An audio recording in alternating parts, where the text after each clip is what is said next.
রাজধানীর আইন শৃঙ্খলা পরিস্থিতি নিয়ে জানাতে জাতীয় প্রেস ক্লাব এলাকা থেকে যোগ দিচ্ছেন সহকর্মী মোহাম্মদ ওমর ফারুক। ওমর ফারুক, প্রেস ক্লাবের এই মুহূর্তের পরিস্থিতি কেমন?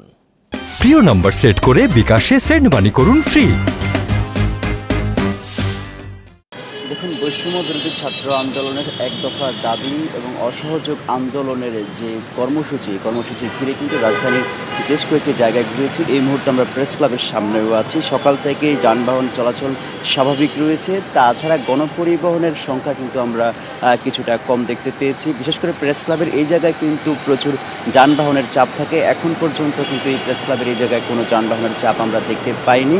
এছাড়া এই রাজধানীর বিভিন্ন মোড়গুলো দেখতে পেয়েছি বিজিবির সংখ্যা বাড়ানো হয়েছে। আইন শৃঙ্খলার পরিস্থিতির নিয়ন্ত্রণের জন্য পুলিশের সংখ্যা কিন্তু বাড়ানো হয়েছে। এছাড়া আরেকটি আমরা সেনাবাহিনীর কয়েকটি গাড়িও আমরা বিভিন্ন জায়গায় টহল দিতে দেখেছি। যদি সব মিলিয়ে বলতে চাই যে আজকে সকাল থেকে যে অসহযোগ আন্দোলনের ঘোষণা দিয়েছে, এর প্রভাব কিছুটা পড়েছে। রাস্তাঘাটে কিন্তু যে গণপরিবহনের সংখ্যা কিছুটা কম রয়েছে এবং সাধারণ মানুষের চলাচলও কিছু কম রয়েছে। তবে যেহেতু একটু পরেই অফিসের সময় হয়েছে, যেহেতু অফিস খোলা রয়েছে, সেই জায়গা থেকে কিন্তু বেলা বাড়ার সঙ্গে সঙ্গে যানবাহন বাড়ারও একটি সম্ভাবনা রয়েছে। এবং আমরা দেখছিলাম বিভিন্ন জায়গায় কিন্তু যারা অফিসগামী আছে তারা দাঁড়িয়ে আছে এবং তারা সেই গাড়ির জন্য অপেক্ষা করছে।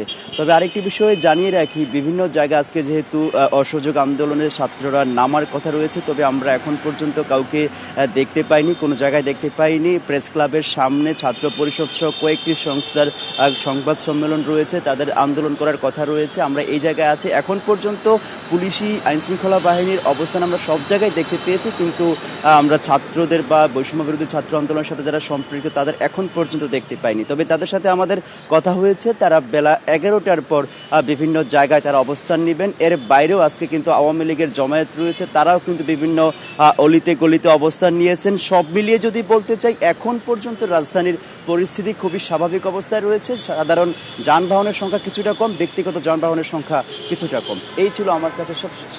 রাজধানীর প্রেস ক্লাব এলাকা থেকে জানাচ্ছিলেন সহকর্মী ওমর ফারুক।